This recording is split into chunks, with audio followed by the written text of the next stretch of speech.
araw kailangan nating galingan. Pag gusto merong paraan, pag ayaw daming dahilan. Dire-diretso lamang pagkakamali, wag nang tignan basta nagdarasal ka. Bakit di kanya pagbibigyan?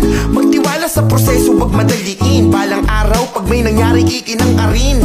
Negatibong pag-iisip iyong tanggalin, dahil siguradong sa kangkurang kanyang dadalhin. Kaibigan, huwag kang panghinaan, marami pa tayong haharapin na laban. Sa utak mo may nagtatagong kaalaman na kayang-kaya kang iahon sa kahirapan. Kalikutin mo ang utak mo na malikot, ang kasipagan sa sarili wag ipagdamot.